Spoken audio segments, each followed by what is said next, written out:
thank you all for coming. This is a very heavy and dense program. I hope everyone can focus. It's a scripted talk, as the level of precision needed to get these ideas across coherently, frankly, doesn't come natural to me, and I suspect you'll see why in a moment. It moves fast, and it's kind of advanced in certain ways, so please keep notes if you don't understand something or if you disagree with something, and I'm happy to take questions at the end. Post-scarcity economics and the end of capitalism. Let's start with some history. Perhaps the two most paradigm-shifting events in history have been the Neolithic Revolution some 12,000 years ago and the Industrial Revolution some 200 years ago. Both of these mark great transitions in socioeconomic organization, not to mention the dramatic effects on overall culture. If you think deeply about it, there's really no other greater influence on our lives. The orientation of an economy is the ultimate systemic starting point of what defines a civilization and its characteristics. The Neolithic Revolution, with its introduction of agriculture, animal domestication, fixed settlements, and eventually the creation of the nation-state, was a dramatic shift from the meandering hunter-gatherer tribes of the pre-Neolithic period. And with the birth of such new methods of environmental control, new preconditions and consequences naturally followed. In the words of anthropologist and professor of neurology Dr. Robert Sapolsky of Stanford University, hunter-gatherers had thousands of wild sources of food to subsist on. Agriculture changed all of that, generating an overwhelming reliance on a few dozen food sources. Agriculture allowed for the stockpiling of surplus resources and thus inevitably the unequal stockpiling of them. Stratification of society and the invention of classes. Thus, it has also allowed for the invention of poverty. As an aside, it's often argued that humans back then were actually in a strange, unique balance with nature. The economic variables in play were quite simple. There was no possibility of, for example, resource overshoot, environmentally destabilizing pollution, or eviscerating atomic bombs. Humans existed at the mercy of what nature provided on its own, and hence homeostasis was a natural outcome. Now, what was the Neolithic Revolution more fundamentally?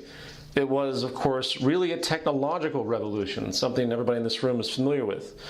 Being able to actually grow food is a technological advent. And this is worth noting because if you look closely, all relevant changes in society have been preceded by advancements in science and technology. That is perhaps the driving mechanism of cultural evolution, even though we tend not to see it that way.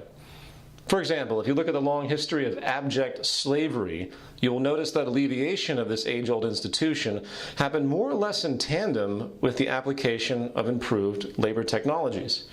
While we like to believe it was some moral epiphany that stopped it, abject slavery wasn't really eradicated until the emerging machine age around the Industrial Revolution.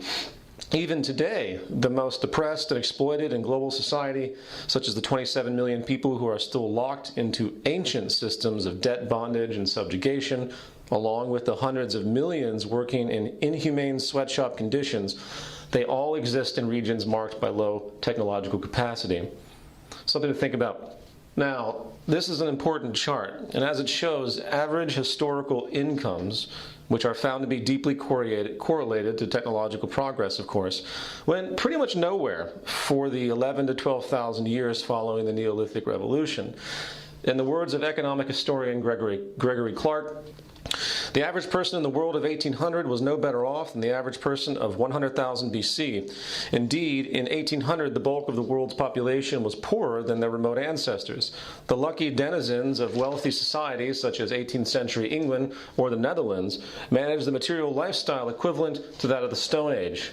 But the vast swath of humanity in East and South Asia, particularly in China and Japan, eked out a living under conditions probably significantly poorer than those of cavemen. It's interesting. He states poorer because, again, as noted by the Robert Sapolsky quote prior, the new model of settled and agrarian society created a precondition for inequality that simply wasn't even possible before.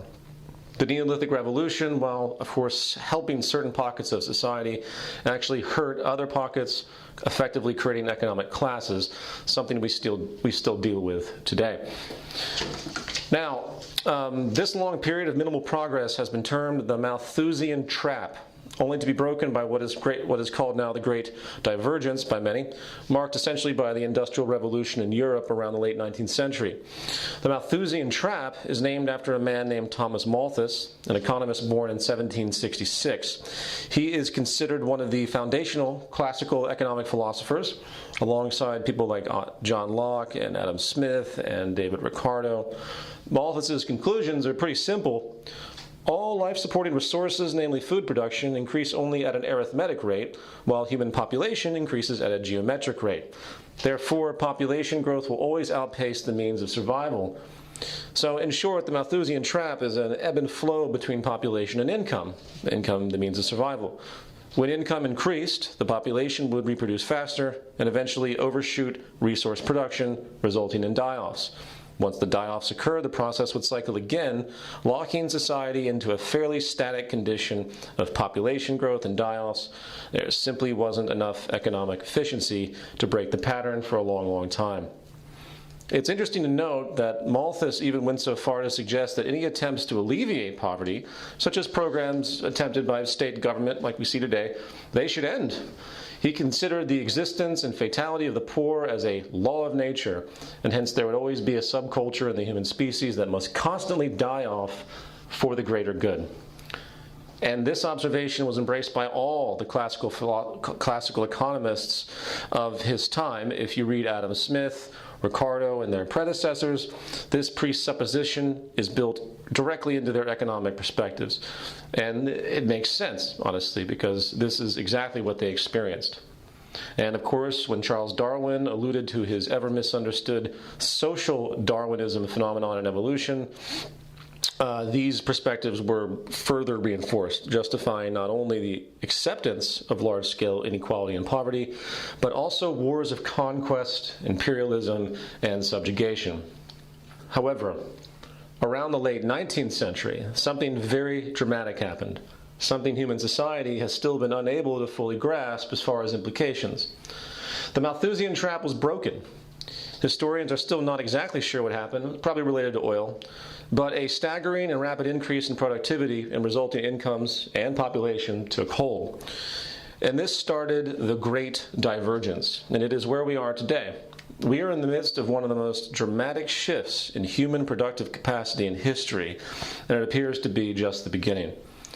I suspect many of you know who Ray Kurzweil is and his work discussing the phenomenon of Moore's law, which is the exponential increase in computing power over time, extending the logic to overall technological and scientific progress. In short, once a given approach or task becomes an information technology, meaning essentially the use of computers to assist technical design and development, those developments start to become exponential in their progress as well. This pattern is now occurring in almost every intellectual discipline, rapidly increasing developments and breakthroughs, from genetics to physics to engineering to biology, you name it. Anything that is incorporating computer intelligence to problem solving and technological development will likely experience or has experienced an exponential or near exponential increase in problem solving and advancement. It's truly a fascinating thing. And if you're not familiar with it, I hope you can look into this. Now, more importantly, within this phenomenon is a grand feature of economic relevance. It's called ephemeralization.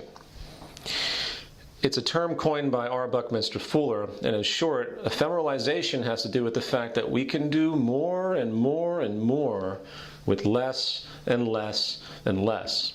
A completely counterintuitive reality, as most of us think, arithmetically when it comes to system output. In other words, if you need an engine to be more powerful than a prior engine, we intuitively expect the engine to be larger, heavier, and use more resources. So we think in terms of equal arithmetic proportions, and ephemeralization completely contradicts that intuition. For example, of course, the first computer, invented a mere 60 years ago, took up almost 2,000 square feet, weighed almost 30 tons, and took so much power to operate, the city lights in Philadelphia reportedly dimmed during its operation. And of course, today, the tiny chip in your smartphone is many, many times faster and obviously quite smaller, taking virtually no real power, more with less. This is the new economic trend, and this ephemeralization effect stands in direct contradiction of the Malthusian premise. And it is this basic mechanism that will lead to a post-scarcity society, a society focused on managing abundance, not preserving scarcity, which is what we do today, if, and I emphasize if, we are vulnerable enough, sensitive enough to actually allow it to come to fruition. And that's why I'm talking to you all today. You see, market capitalism developed out of the Malthusian worldview. It is predicated on a set of presuppositions that, as I will explain, are simply no longer viable given the emerging technological and scientific trends at hand. Everything the market expects in its system structure is being turned upside down, contradicted, or made obsolete.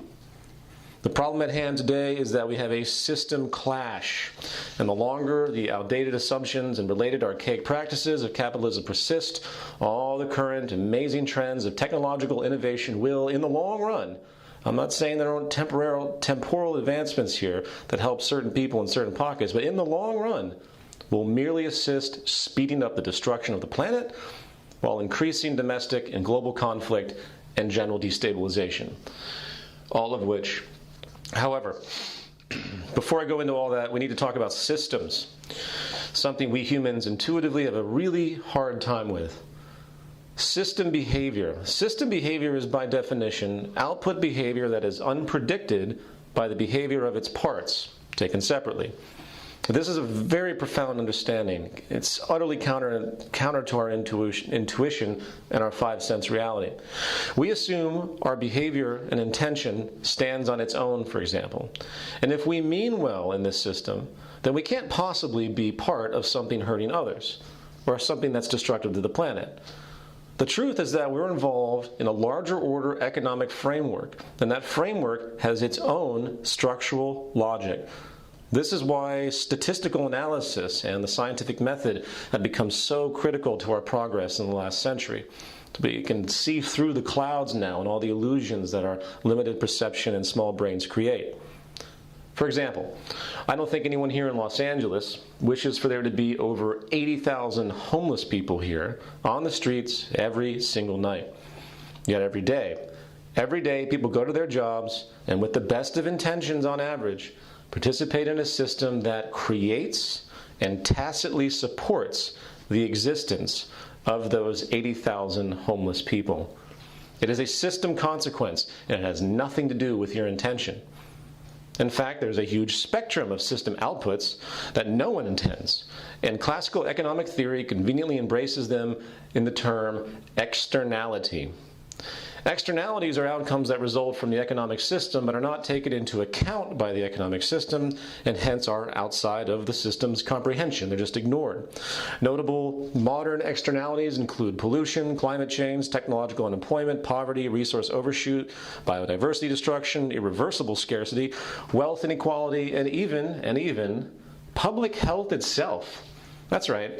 Public health is actually not factored into the current economic model. It is completely and utterly external.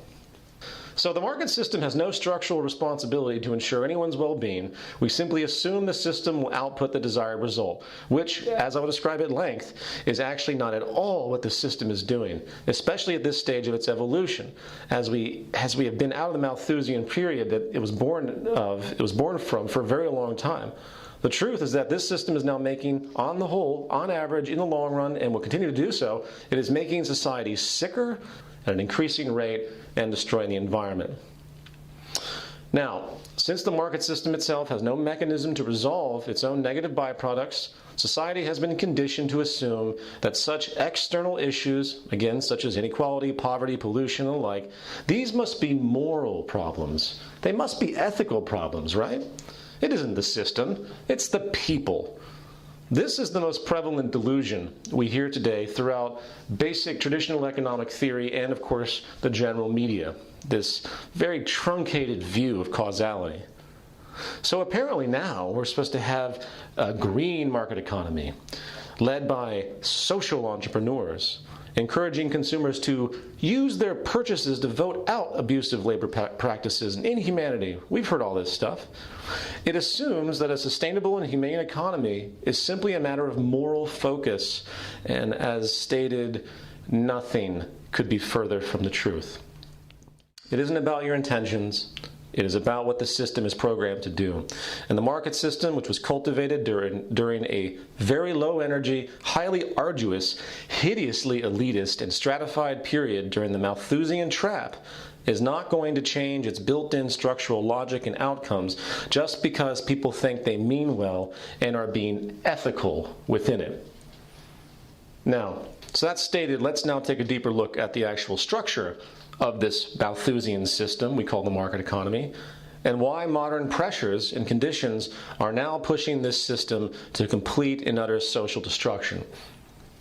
There are really only three core structural mechanisms in play in the market economy. Really obvious, but we need to go through this because the great failure, I think, of human thought is we forget the obvious.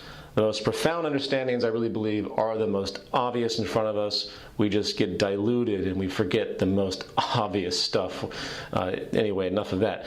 The first is labor for income. The whole global economy is based first and foremost on employment. This is how people gain money to survive, spending back into the system, keeping it going. The second is that all resources, goods, and services have property value, transferred by means of monetary exchange. Obvious enough. Everything is bought and sold through the use of money, mediated by the collective market network itself. And third, we have the structural incentive strategy. This is based upon competition for demand, whether person to person or institution to institution, all oriented around the interest to A, save money on production, and B, maximize profits upon final sales. This is the basic gaming logic inherent to the system. And if you don't strategize in this way, outdoing your competitors who are strategizing the exact same way, you will likely fail. That's really it, if you really think about it. However, when you set this simple set of rules in motion, especially in the modern, post-Malthusian world of today, a very problematic set of systemic outcomes result. And in this, I'm going to speak of three great incompatibilities. Incompatibility 1, it's structurally unsustainable. If the market system requires labor for income, then what creates demand for labor? The answer is the act of consumption. Consumption is the expression of consumer demand. But of course, consumers can't buy anything, regardless of what they want, unless they have income or purchasing power. And where does income come from? It comes from labor in some form. So, at the root level of economic function is this simple process of what could be termed cyclical consumption. If consumption rates go down, then GDP drops. People lose jobs, and the economy contracts or stagnates. If consumption rates increase, labor demand increases, jobs are created, and the economy grows. It really is that simple. So consumption is like the gas pedal on a car. The most optimized condition of market economics is one of expansion. A thriving market economy is one that turns over quickly, using more and more resources, creating more and more demand, and ideally more and more jobs. Faster, better. More and more is better. Does anyone here see a major structural problem? Last I checked, we lived on a finite planet with finite resources in a generally closed ecosystem. And yet the market structure psychotically pushes infinite consumption.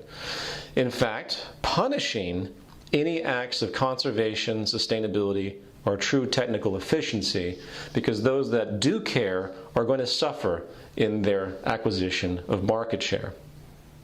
Estimates now find, for example, that humanity will need 27 more Earths by 2050 to meet demand. Other examples, the rampant severe biodiversity loss is not only disrupting our basic biosphere functions, it's now a fact that virtually all life support systems are in decline, with 50% of all wildlife having been destroyed in the past 40 years alone. I'm always amused when I see these headlines. The EPA's latest threat to economic growth, attacking the EPA for its interest to try and improve quality standards. Well, we can't have that, right? Not if it hurts business. That's a no-no. It doesn't matter. Forget the environment. We have to keep making money. However, I want to point out one of my favorite admissions as far as resource overshoot and biodiversity loss, and it was made in the 2010 Convention of Biological Diversity report. In 2002, 192 countries got together and agreed to work to slow biodiversity loss, only to come back 8 years later, completely defeated, stating none of the 21 sub-targets accompanying the overall target of significantly reducing the rate of biodiversity loss by 2010 can be said definitively to have been achieved globally. Actions to promote biodiversity receive a tiny fraction of funding compared to infrastructure and industrial developments. Moreover, biodiversity considerations are often ignored when such developments are designed. Most future scenarios project continuing levels of extinctions and loss of habitats throughout the century. Well, does anyone see the absurdity of that statement? Of course it receives a tiny fraction of funding compared to infrastructure and industrial developments. Why? Because preserving biodiversity, preserving anything, does not feed the structural appetite of the market economy. It doesn't do anything. There's no direct reward to care and to do anything in a conservative way.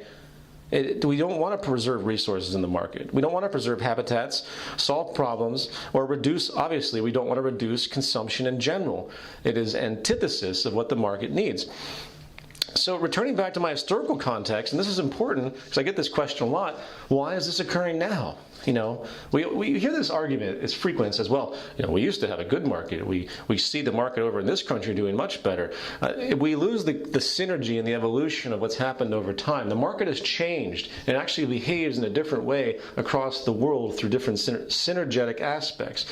No country is working alone in its own market economy. It is a global market, and it creates different extremes throughout the world. But that's for another conversation. This is interesting because even though we've had the market for centuries and centuries, we have not had huge ecological problems.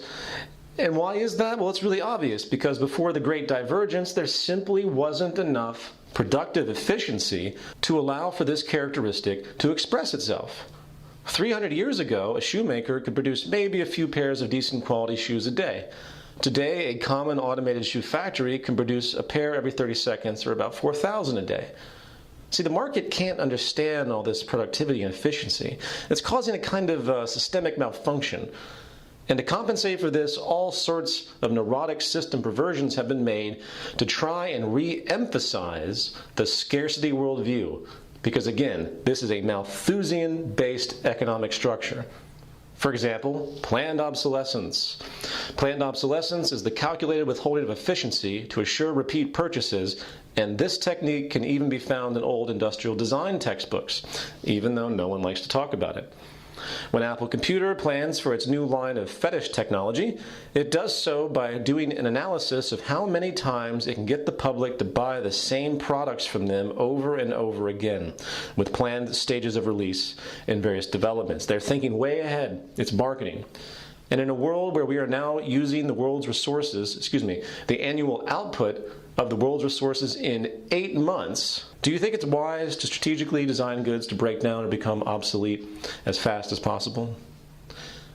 Another issue is simply modern advertising itself and its culmination.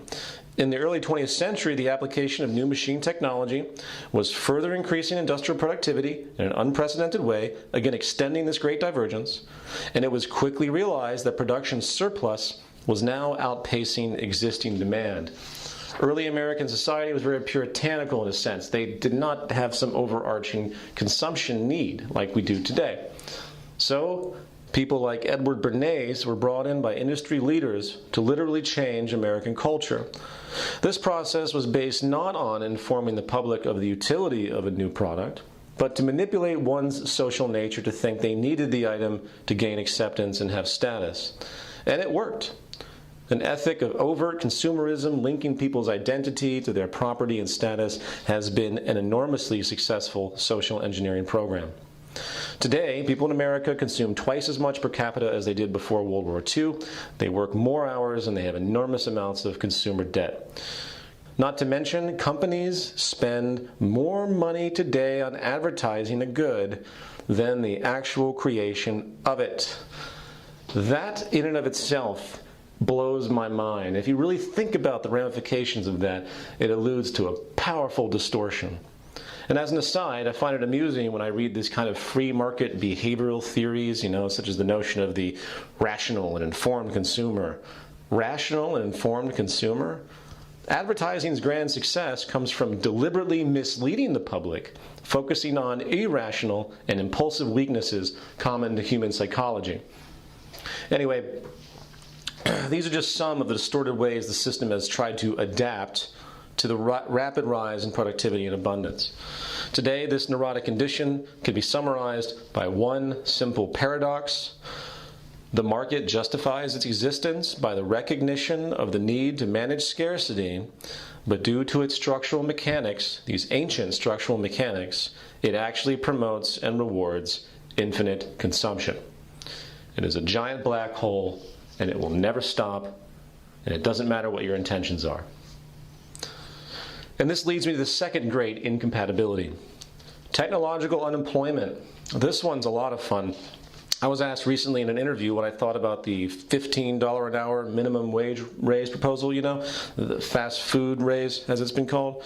And I replied that it was irrelevant in the long run.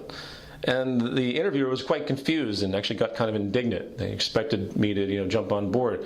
So I explained that these wage increases in that sector of the economy will do nothing but further incentivize something restaurants have been contemplating for a long, long time. And that is the full automation of menial jobs. And just watch, I guarantee it. I give it 3 years max before one major fast food chain sets the cost efficiency precedent, and like dominoes, the rest will follow. Labor simply can't win in this equation. It will become too cheap. Now, for those unfamiliar with the history of technological unemployment, it was made popular by a famous economist named John Maynard Keynes when he said in 1930, "We are being afflicted with a new disease of which some readers may not yet have heard the name, but of which they will hear a great deal in the years to come, namely technological unemployment. This means unemployment due to our discovery of means of economizing the use of labor, outpacing the pace at which we can find new uses for labor." But this is only a temporary phase of maladjustment. All this means is that in the long run, mankind is solving its economic problem.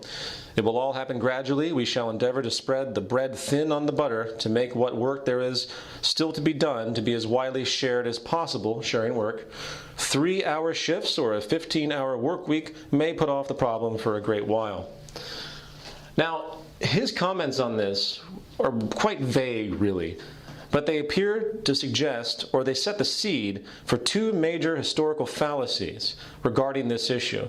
It assumes that the market economy essentially is, it assumes the market economy is equipped, to handle this new advent of machine automation becoming cheaper and more efficient than human labor. The first we could call the Luddite fallacy. The Luddite fallacy was a response that basically said that new technology doesn't destroy jobs, it just changes the composition of jobs in the economy. Put another way, for every job lost due to technology, a new job is assumed to take its place, usually in some new capacity. And while this perspective may have seemed viable during early periods of slow technological change, the ever-exponential advancement of automation today is now far outpacing the creation of new human-exclusive labor roles. And it is simply a matter of time before it becomes more cost-effective, reliable and productive, safer in all economic fields. It's just a matter of time. And there are numerous corroborating studies showing the capacity of automation, including the conclusion that right now, over half of the world's jobs can be mechanized. Furthermore, human employment is now actually inverse to productivity in most cases, meaning it not only removes jobs because it's cheaper, it increases output efficiency greatly. Here's a classic charted example from manufacturing. The blue line is the increase in production, and the red line is human employment. The second fallacy is the assumption that this shift will happen so gradually we'll be able to figure out ways to compensate for it through time, such as sharing the job market, or reducing work hours and raising wages. Perhaps even mass-produced abundance will create cost savings that will trigger deflation in currency value, and eventually you'll have an equilibrium consistently morphing where, say, $1,000 will enable you to buy a $200,000 home in a financial equivalency today. And this has been talked about, this is actually talked about a lot these days. You hear a lot of this coming from like the Austrian school. They say, oh, we're just going to keep adjusting all the economic metrics. It's going to happen naturally. The market will take care of it. Well, if this is going to happen, then why hasn't it happened to some degree in the past 50 years of this ever-increasing productivity? Actually, the opposite has happened. Today, people work more than ever, and inflation keeps growing. Why hasn't it happened? Well, it's actually really obvious if you look at the mechanics of the way people are forced to think. The gaming strategy. Going back to number 3 regarding the characteristics of a market, the structural incentive strategy is based upon competition for demand, all oriented around the interest to A, save money on production, and B, maximize profits upon final sales. And these rules, when in dynamic system interplay, when they're set in motion, they systemically disallow the progression of spreading the wealth or reducing the work week, or reversing inflation, and the like. It really isn't that profound if you just think about it, when you think about what each individual player in aggregate is forced to do in order to keep the game going. And you'll see that the idea of this kind of trickle-down thing is just nonsense.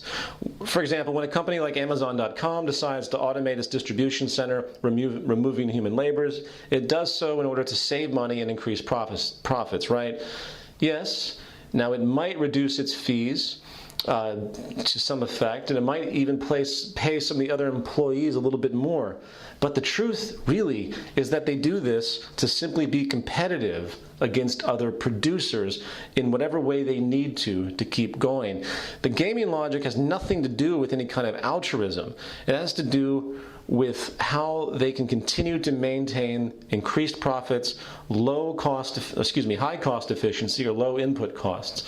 And these mechanisms will continue to unfold regardless of any intention to spread the wealth. It's just assumed that way in this bogus trickle-down crap that we've been hearing about for years, which is firmly debunked in the general economic premise of it, and this new kind of technological or techno trickle-down effect that the equalization of the economy will occur with less work hours, higher wages, and deflation is equally as ridiculous. It's not going to happen. It hasn't happened, and I wish people would stop talking about it. And I'll put it even more so. It's further debunked. This is further debunked, not only by the fact that people are working more hours today and all that. It's further debunked by the fact that over the past few decades with huge advancements in productive efficiency, virtually all the growth we've seen, all the profit and wealth, has gone to the upper 1-2%. That's why the billionaires are flying and the wages are stagnating. That's why 1% of the world will own 50% of the planet's wealth in just a few years. They are absorbing all the value that has been generated by the exponential increase of productivity. And guess what? That is exactly what they are supposed to do, because that is what the game is designed to facilitate. Moving on. Great incompatibility number 3, public health. So far, I've talked about incompatibilities born out of the Malthusian market system as it clashes against modern technological society and its ever-increasing levels of efficiency. The incompatibility I want to talk about here is a little bit different. This clash has to do with the very core of our shared evolutionary psychology, or human nature itself. You know, declarations about what is or isn't human nature have been endless throughout history. Philosophers have constantly tried to assume humans are hardwired in certain ways, usually using those declarations as a way to justify the existing social order. And the Malthusian system of economics has been no exception. For example, we are told that we are inherently competitive, we are inherently greedy, and materially insatiable. We've all heard this stuff, And the truth of the matter is, as modern sociological science has put forward and neurological science has put forward, is that we are many things at once. It is the social condition that brings out the behaviors required for a given circumstance. If we need to be competitive, we will be. That doesn't mean that we're always that way. The circumstance sets in motion because we have great neuroplasticity. The problem is we're stuck in a particular circumstance far too often. And this superficial type of work, these conclusions of the past, they've persisted because we really weren't able for a long time to conduct the type of statistical analysis needed, nor the neurological studies needed to make any really viable conclusions. It was just speculative observation. And the one area I want to focus on here is how the market system and its inevitable creation of wealth inequality, a core characteristic, has affected public health on the whole. And the conclusion to be found is that class stratification is one of the most destructive things you can do to human psychology and public health. Again, class stratification is one of the most consistent characteristics of market capitalism. When we think about health problems, it's historically assumed that problems occurring in the lower classes are caused by direct material conditions, such as bad housing or poor diets, lack of educational opportunities, and so on. This is not the whole story. If you compare groups of people with the same income brackets in different wealthy first world countries, you find that those in more unequal countries, those with the largest internal stratification, do much worse in health than those in more equal countries with the same income. So it doesn't matter in absolute terms, it's relative. Here's a chart about life expectancy. We see a specific sample set of wealthy countries ranked according to how much income inequality exists, along with the average life expectancy within. The y-axis is life expectancy in years, and the x-axis is income inequality from low to high. As you can see, Japan has the highest life expectancy and also the lowest income inequality, while Singapore has the greatest income inequality, topping only the United States. The regression line in the middle shows the trend. And as you can see, lower inequality translates into longer life. Drug use. Here we see the United States as having the highest level of inequality based on the sample set, while also being within the top 4 of countries with the most illegal drug use. Again, you can see the clear regression line showing the obvious relationship where increased inequality creates increased drug use. Mental illness. As you will see, mental illness is much more common in more unequal rich countries. In this sample, the U.S. leads the group in both mental illness and income inequality, while Japan, with the lowest level of inequality, has the least amount of mental illness. Levels of trust or social capital. As you can see in this chart, those that feel they can trust one another are much more common in societies with less inequality. This is pretty commonly assumed. It's really obvious. Anyway, mistrust and inequality obviously reinforce each other. We often don't think about trust as an issue of public health, but it actually is a very important one on the sociological level. Educational scores. Not only do more unequal countries have worse educational attainment, kids are also more likely to drop out of school as well. Homicide rates. As you can see, the United States blows every other relatively rich nation out of the water when it comes to homicide. In fact, violence itself is probably the most established attribute of social inequality than anything else. Rates of imprisonment, similar enough, much higher in unequal countries, of course. However, what's interesting about this is that it doesn't just relate to the rates of crime, it also has to do with the punitive attitudes, and this is fascinating. The more unequal the society, the harsher the punishments, or the more strict the laws are for a given offense, etc. More people are put into prison for longer periods of time than in more equal countries. I find that particularly disturbing. It means that deep class stratification makes the society mean. Social mobility. This is fun. Social mobility has to do, of course, with the class relationship you have at birth, and how easy it is for you to move up out of that class during your life. And as you can see by this chart, the United States, home of the American dream and the highest manifestation of capitalism, of course, has the lowest social mobility rate of all the countries sampled. This list goes on and on. Infant mortality, higher in more unequal countries, obesity, higher in more equal countries, teenage birth rates, higher in more equal countries, etc. And here is a summation chart of the points we've just examined. It shows life expectancy, math literacy, infant health, infant mortality, homicides, imprisonment, teen birth rates, trust, obesity, mental illness, drugs and alcohol use, and social mobility. And as you can see, the United States, with its high level of stratification, the ultimate embodiment of capitalism in its truest form, as most would admit, is the absolute worst in the entire world when it comes to first world countries. And by the way, the reason they sample first world nations is because it's a phenomenon that exists where there's a lot of difference happening in incomes, of course, a certain type of difference. For example, you can't go into a very poor country that still behaves in the, sort of the feudal era. The samples don't work because, well, actually most of those countries, the vast majority of people are already in such deprivation, they're not even aware, frankly, of how they're deprived. So